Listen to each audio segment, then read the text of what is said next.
Assalamualaikum warahmatullahi wabarakatuh.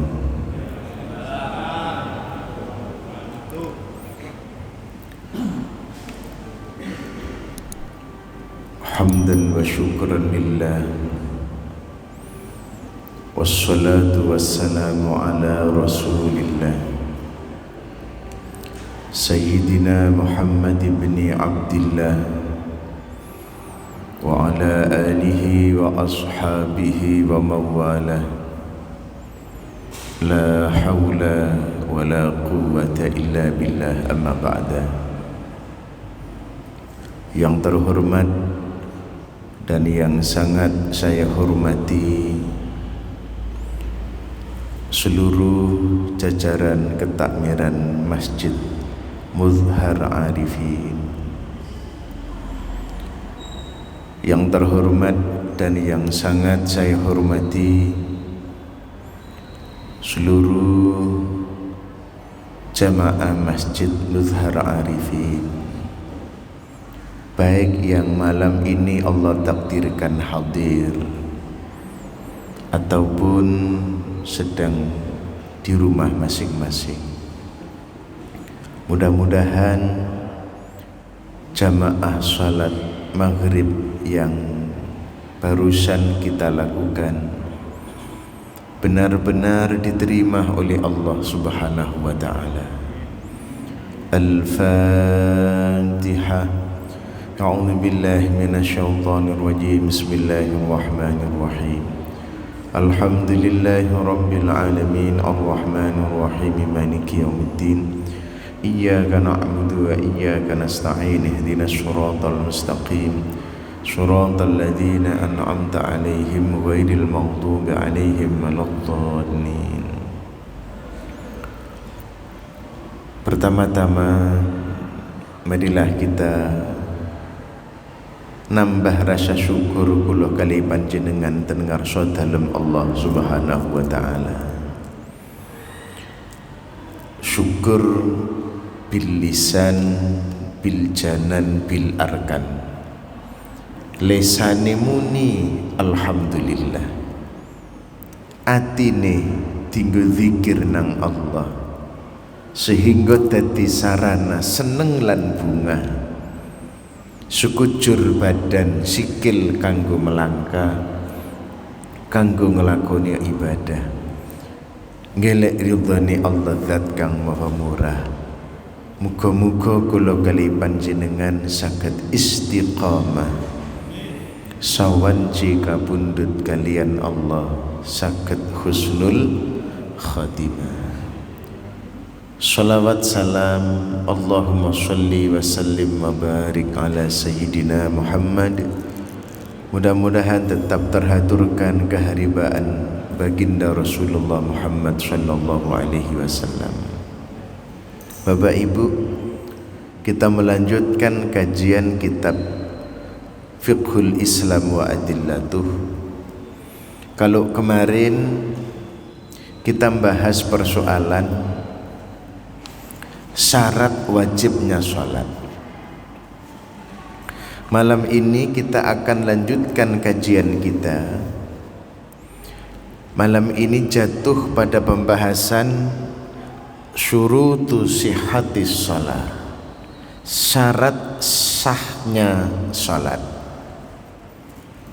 Bapak Ibu, kalau di fikih itu hanya mentok sampai syarat sah. Ini kajian fikih. Syarat wajib, syarat sah. Bagaimana sholat kita itu sah? Itu kajian fikih. Tapi kulon jenengan jangan berhenti di sini loh. Rugi. Harus berpikir dan berusaha bagaimana sholat kita diterima oleh Allah. Karena ini tujuan. Agar sholat diterima harus sah dulu. Lah, malam ini kita masih berproses pada syarat sahnya sholat.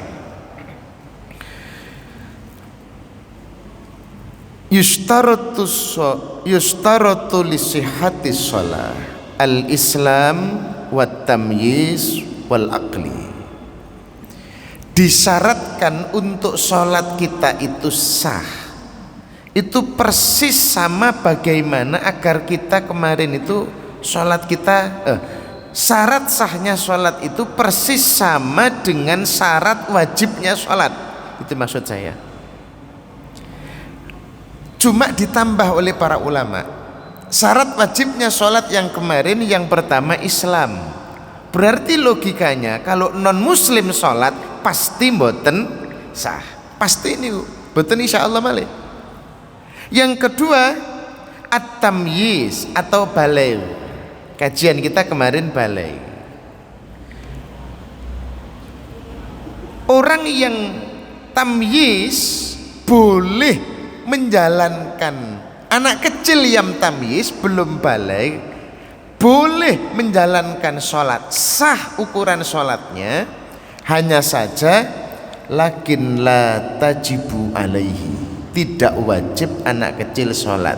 Tapi kalau syarat sahnya terpenuhi, syarat rukunnya terpenuhi, andai anak kecil 5, 6 tahun, 8 tahun yang belum balik sholat sah, tapi mboten wajib. Nah, kados ngeten niki putra putri kula jenengan pun faham, pun tamyiz, mereka itu sah, tapi belum wajib. Yang ketiga yang kemarin kita kaji itu al-aql, berakal. Sekarang 3 syarat itu ditambahi oleh para ulama. Ditambahi nopo kali para ulama? Agar sholat kula jenengan itu nopo nggih mengarah menuju sah. Ya, mengarah menuju sah. Jadi syarat sahnya sholat. Sholatnya kepengin sah ya ini ma'rifatu dukhulil waktu, mengetahui masuknya waktu. Artinya apa? Saat kita menjalankan sholat, waktu sholat harus sudah masuk. Zuhur jam 12 kurang 15 menit misalnya. Dadak kulon jenengan gopo katene lunga jam 12 kurang 20 menit kita sudah mulai sholat zuhur, dipastikan sholat kita tidak sah. Kapan itu mulai masuknya itu? Saat kita takbir. Jadi lek kula kali panjenengan Allahu Akbar, dadak dereng masuk kurang 3 detik kita sudah takbiratul ihram, kurang 3 detik waktunya zuhur kita sudah takbir, mboten sah. Jadi harus masuk waktu sholat. Oleh karena itu syarat sahnya harus mengetahui masuk waktunya sholat. Lek model sakniki gampang, wong kata aplikasi kantun diinstal ten HP kula jenengan, waktu sholat men masuk nopo dereng selesai pun mboten masalah yang ini. Yang selanjutnya Bapak Ibu, syarat sahnya sholat itu at-taharatu anil hadatsain, suci dari dua hadas. Hadas napa niku? Min hadatsil asghar wa min hadatsil akbar, dari hadas kecil dan hadas besar. Lah hadas kecil niku cara menyelesaikan niku napa? Wudu. Napa sih bedane najis karo hadas niku? Ngeten Bapak Ibu, kalau najis itu sesuatu, najis kecil nggih, sesuatu yang menyebabkan orang itu berhadas, itu najis. Contoh, ngapunten, air kencing itulah najis lah. Habis BAB kotorannya itu najis. Lah kita setelah kencing itu kan wudunya batal, mengeluarkan sesuatu dari jalan belakang itu wudunya juga batal, kentut. Orang yang punya najis itu bisa menjadikan hadas kecil. Ini yang pertama. Yang kedua,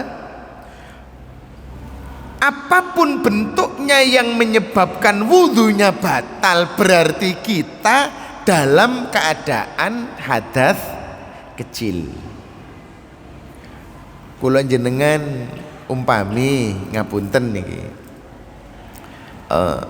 salah satu yang membatalkan wudhu dalam madhab Syafi'i misalnya, bersentuhan kulit laki-laki perempuan ini kan batal. Kula jenengan mari wudhu sentuh lanang wedok, madhab Syafi'i batal. Deng, lelek batal berarti awak dewe dalam kondisi hadas kecil. Nah, ngeten maksud kula. Kalau menurut Imam Malik, Imam Abu Hanifah, asal tidak ada syahwat mboten batal. Itu bagian wudhu niku mangke. Ngapunten Bapak Ibu. Jadi orang akan kondisi hadas kecil itu pertama mengeluarkan najis. Mengeluarkan najis. Pipis, beol, habis dibersihkan semua, orang itu dalam kondisi hadas kecil. Yang kedua, orang yang tidak punya wudhu total, entah disebabkan karena melakukan hal-hal yang membatalkan wudhu ataupun yang lain, itu orang yang dalam keadaan hadas kecil. Lah hadas besar terus pundi? Maaf, orang yang dalam keadaan hadas besar itu orang yang satu haid, ibu-ibu. Yang kedua nifas. Yang ketiga habis melakukan hubungan intim. Setelah atau tiga hal ini ada di dalam diri, kalau bapak-bapak berarti yang satu niki mawon melakukan hubungan intim, baik keluar mani nopo mboten, atau yang maaf mimpi basah keluar sperma, pokoknya mengeluarkan sperma nih, ini dalam kondisi hadas besar. Lah ketika dalam kondisi hadas besar seperti ini, maaf, larangan mutlak yang tidak boleh dilanggar, sholat. Makanya syarat sahnya sholat harus suci dari hadas besar dan hadas kecil. Bagaimana cara menyucikan? Menyucikan dari hadas kecil, dawuhipun Allah tenggene surah Al-Maidah itu, A'udzu billahi as-sami'il 'alim minasyaitonir rajim.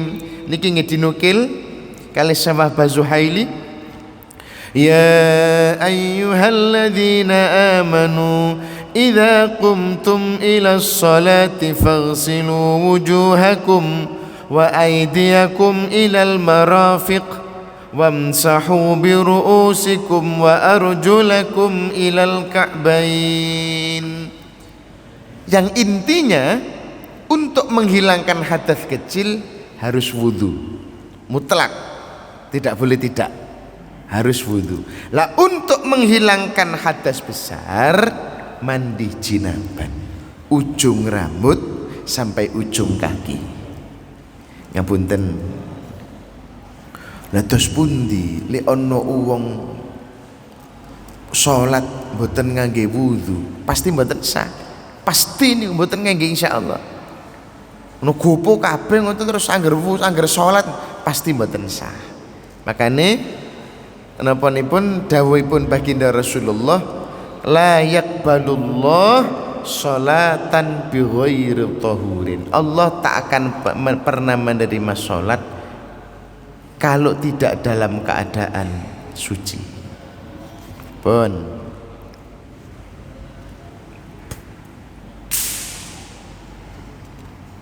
yang ketiga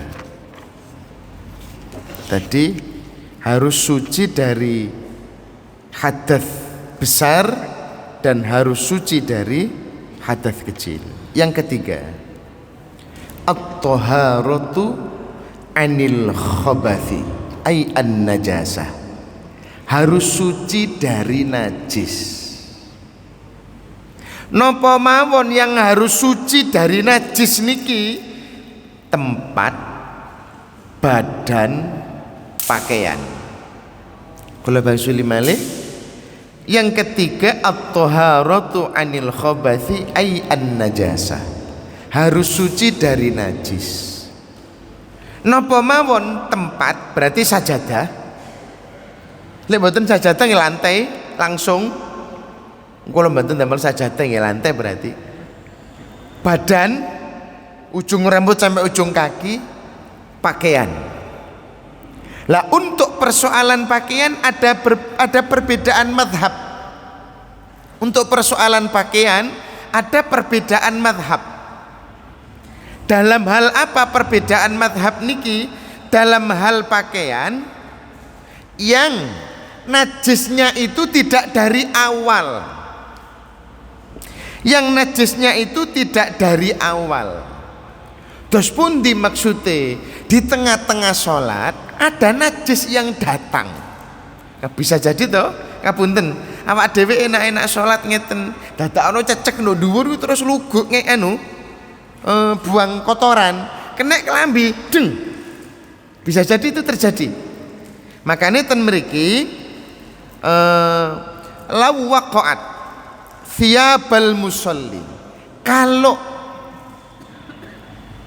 jatuh di pakaian orang yang sholat berarti sudah di tengah-tengah sholat.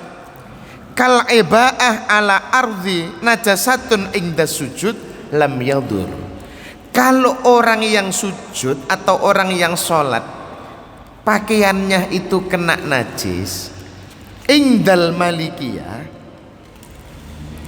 menurut ulama malikiyah boten napa nggih, mboten batal salate. Jadi contoh ngapunten nggih, ngapunten. Kelambi kula niku kelembre. Pas waktu sujud deng dadak kenging najis ten ngajenge tempat sujud kula niku wau. Awak kula suci. Kenging titik ngoten pucuke. Atau bisa jadi kula mboten serban ngeten. Ngeten kula damel kalung dawa. Dadak pas niki nglembre menisor ten ngandhap niku kenging kotoran. Indal malikiyah salate sah tetap.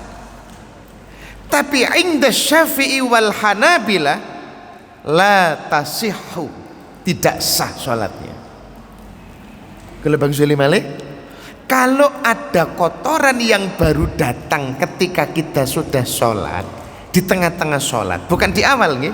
Di awal seluruhnya sepakat. Wong kotorane ono najise dinggo, sepakat pun seluruh ulama. Najis niku total mutlak lek dari awal. Berarti mboten sah salate. Tapi lek di tengah-tengah salat, inda Syafi'i wal Hanabila, menurut ulama Syafi'iyah dan Hambali, golongan Hambali, madzhab Hambali, mboten sah.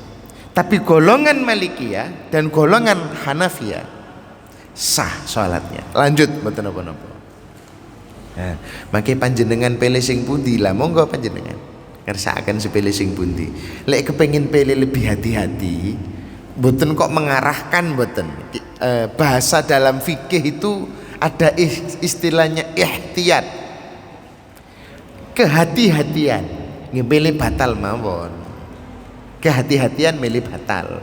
Kalau kita pilih hati-hati. Oh, ono sing ngolehno kok. Lah monggo menawi pilih itu. Tapi untuk pilih hati-hati, pilih yang batal. Oke.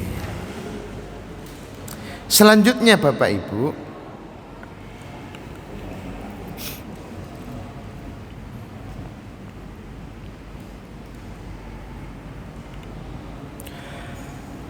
andai kita dari awal tidak tahu kalau di situ ada najis di pakaian kita, jahlun najasa, ketidaktahuan najis, lau sholla hamilan najasatan ghairu ma'fuwin anha, kalau ada orang sholat dengan membawa najis yang tidak dimakfu tapi dia tidak mengetahui, wala ya'lamuha, dia tidak mengetahui sama sekali tentang najis yang ada di pakaian, tabtulu sholatuhu fil madhahibi thalatha, batal sholatnya menurut 4 madhab ghairil malikiyah, selain ulama maliki. Niki lek dari awal, ngapunten awak dhewe gawe kelambi dung mboten ono najis di tengah-tengah sholat ketelekan cecek mboten. Lho mari sholat lho klambiku tibake ket awal iki mau ono najise. Nah ngeten maksudnya niku ngeten ket awal nih. Ket awal ono najise. Tabtulu sholatu fil madzahibi tsalatsah. Menurut madhab Syafi'i, madhab Hambali, madhab Hanafi batal sholatnya. Wa alaihi qada'uha, wajib qada' sholat kalau sudah di luar waktu. Jenengan kulan jenengan sumerepe jam sekawan padahal waktu sholat duhur mau tinggu lho klambi iki malah tak nggo sholat beduk sih, tapi kulon jenengan taunya jam 4. Wadah ono najis tibake pas sholat duhur mau klambiku. Tajibu qada'uha, wajib qada' sholat, qada' sholat duhur. Kapan qadae? Nggih waktu niku wau sholat asar. Jadi di waktu sholat asar qada' sholat duhur. Lalu ulama Malikiyah mboten. Alasane napa wong gak ero kok. Ngeten mboten sumerap mboten napa menurut ulama Maliki. Tapi imam 3 mazhab ini berhati-hati. Li'annat toharah, ini alasannya. Matlubatun fil waqi', karena suci di dalam sholat itu dituntut secara mutlak. Di dalam realita, fil waqi' itu di dalam realita sholat mulai awal takbir sampai salam matlubatun, dituntut untuk dalam keadaan suci. Oke.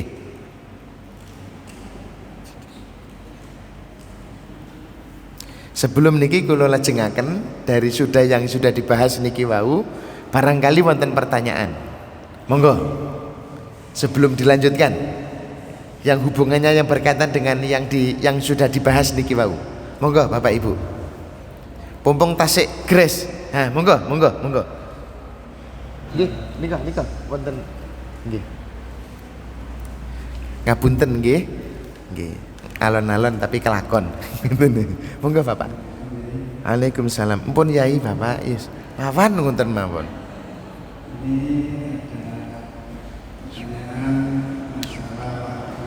Nggih. Waktu sholat itu ada on time, ada indukita. Yang saya tanyakan adalah indukita. Ketika kita siang kita kedua belum mengerjakan waktu dulu, namun kita sholat dulu.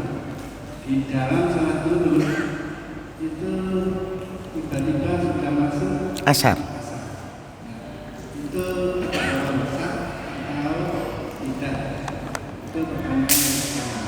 Yang kedua, kalau kita sudah tahu seperti itu, apakah boleh kita takbir? Terus nanti pertanyaan yang kedua diulang. Kalau kita sudah mengetahui kita belum sholat dulu, kemudian sudah mau sholat asar, apakah boleh kita jangan takbir? Oke. Nggih. Waalaikumsalam warahmatullahi wabarakatuh. Bapak Ibu, dua pertanyaan yang luar biasa bagus. Pertama, kita ketiduran sholat zuhur, bangun pun injury time, cakut oleh sak salam dadak adzan asar atau masuk waktu asar. Apakah sholat zuhur kita itu sah? Yang Bapak pertanyakan ini persis ada di dalam kitab Bulughul Maram. Persis. Di sana didawahkan kali baginda Rasulullah, kalau kita sholat dapat 1 rakaat, ini kita bicara sholat yang injury time ini, dapat 1 rakaat terus adzan adzan sholat berikutnya sudah masuk atau sudah masuk waktu sholat berikutnya, maka sah sholat kita. Terus patokan 1 rakaat itu mana? Ruku. Patokannya itu ruku. Jadi kalau ngapunten Allahu Akbar, terus kita sampai ruku, sampai iktidal, pas iktidal atau mau sujud, bahkan sudah sujud masih rakaat pertama ini, adzan asar sudah masuk, maka zuhur kita dianggap sah. Lah, kalau belum dapat 1 rakaat atau patokannya tadi itu maaf sampai batasan rukuk nggih, belum rukuk terus adzan, maka sholat kita nanti tergolong masuk dalam kategori sholat di luar waktu. Sholat di luar waktu. Ini yang pertama. Saya mau jelas Bapak nggih. Jadi sah. Tapi lek sakit jangan injury time nggih Pak nggih. Jangan injury time. Kayak bal-balan mawon. Nggih lek bal-balan niku ana punjule sak menit 2 menit nggih injury time. Lek salat mboten wonten, punjule mboten wonten. Pertanyaan yang kedua, melanjutkan pertanyaan yang pertama. Kita sholat di injury time, delok waktu, waduh, waktu zuhur kari 2 menit deh. Aku tak jamaah pisan, jamaah takhir karo asar. Oh gak nututi wong durung nang jeding sik tangi turu, dereng nang jeding dereng napa nang wis 2 menit maneh adzan asar umpami ya ngeten nggih. Apakah boleh asarnya saya jamak dengan zuhurnya saya jamak takhir dengan asar? Tidak boleh. Kenapa? Tidak memenuhi persyaratan sholat jamak. Sholat jamak itu hanya diperbolehkan kalau di dalam perjalanan atau kita dalam kondisi musafir. Wong awak dhewe nduk omah. Awak dhewe nduk omah.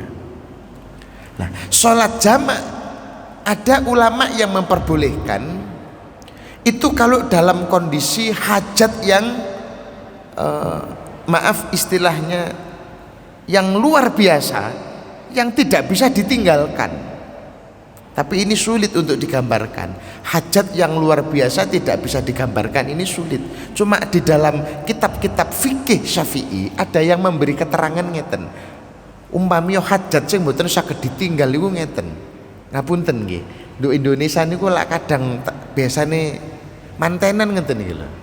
Nggih ya. Sing dirias niku lak kadang dirias sadurunge zuhur, acarane sampai asar ngeten. Nah, ini ada ulama yang memberi gambaran seperti itu boleh. Tapi hanya orang-orang yang kondisi seperti ini, hajat yang tidak bisa ditinggal sama sekali.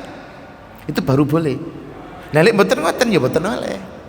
Tapi yang muttafaqun alaih disepakati oleh para ulama, ini muttafaqun alaih adalah perjalanan. Lek ten griya keturun terus sampai injury time waktunya tidak boleh dijamak. Terus solusinya tetap wajib mengejar waktu sholatnya saoleh-oleh dene mboten nututi waktune, boleh qadha di luar boleh dilakukan di luar waktu zuhur tapi dengan niat qadha. Bolehnya itu kenapa? Sholat itu diizinkan tidak di waktunya bagi 2 orang. 1, ketiduran loh, saking pegele turu mboten krasa dadak bablas, tangi-tangi injury time niku wau. Itu boleh dikodok di waktu asar. Dikodok niatnya nggih kodok, bukan jamak. Sama-sama pelaksanaannya di waktu asar, cuma beda niat.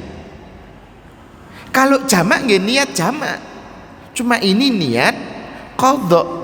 Asar berdiri sendiri, sholli fardhul asri arba'a raka'atin mustaqbilal qiblati adaan lillahi ta'ala, karena sholat sendiri.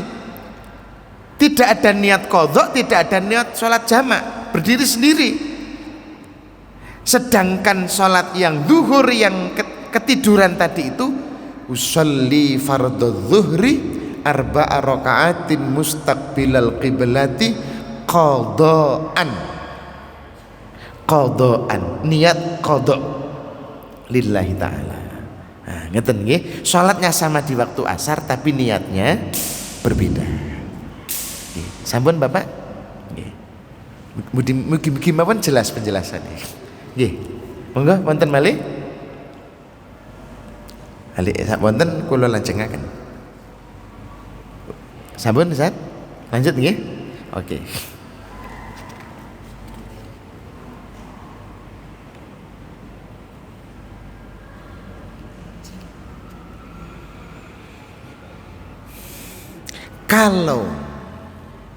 Kalau ini, tapi yang kajian yang ini terjadi mungkin tidak ten kula kali panjenengan. Kalau ada orang sholat tidak menemukan pakaian kecuali pakaian itu najis, pun boten wonten belas, nggak ada mek kali karo-karone kondisi najis umpami, boten wonten belas nyele tonggo isin umpami nggih, nyele dulur nggih sungkan. Dalam kondisi seperti ini dibolehkan.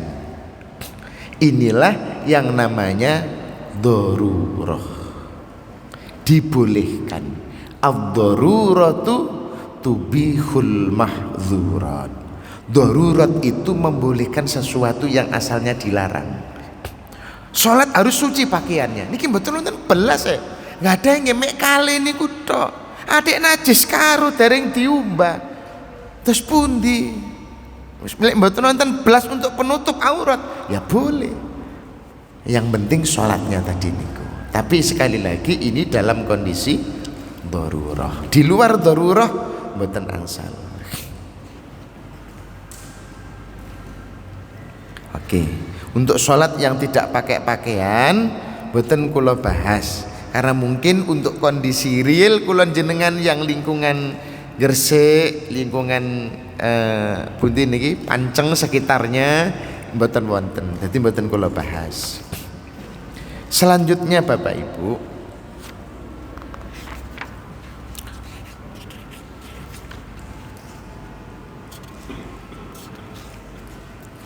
untuk sucinya tempat. Sucinya tempat.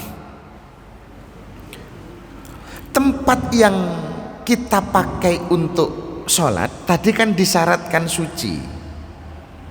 Lah dos pundi sajadah kula niki pucuke niku ana najise. Ngapunten nggih. Niki mohon kula paringi gambaran. Lek sajadah kan wonten jedirit-jedirite ngenten nggih. Sajadah kula niku pucuke kenging najis. Mami ngeten ini sing kenging najis. Tapi lintune mboten. Napa kuwabe dihukumi najis? Bapak Ibu, kalau tempat atau makan ini tempat yang kita pakai sholat itu, yang penting adalah tempat yang dipakai untuk berdiri, tempat yang dipakai untuk sujud, mulai kaki, lutut niki napa niki istilahnya dahi nggih, dahi, dua tangan niku mboten wonten najise sah. Jadi mboten kena kabeh. Kok nang loro pucuke ngene tok napa kena najis terus sak liyane kenging mboten. Jadi boleh dipakai. Cuma nggih untuk keamanan semuanya nggih tetap harus kondisi free, suci semuanya. Ngoten baru eco. Jadi pas ngeten, pas sholat ngapunten kadang sholatan dalem loro ketelekan cecek tekan dhuwur cek. Nah, pas sajadah ngene sujud pindah mawon rada mingkir di pinggire. Dadi sing mboten kena telek cecek niku wau sah mboten napa-napa. Ngeten. Oke. Isa ampunan. Nggih sampun niki wong tasik ndugi mriki pun adzan Isya. Wonten pertanyaan malih? Sebelum kula tutup? Sampun nggih? Pun adzan Isya. Mohon maaf, mohon dimaafkan, insyaallah untuk pertemuan selanjutnya kita akan bahas persoalan menutup aurat. Terima kasih atas segala perhatian, mohon maaf atas segala kekurangan. Hadanallahu wa iyyakum ajmain. Assalamualaikum warahmatullahi wabarakatuh.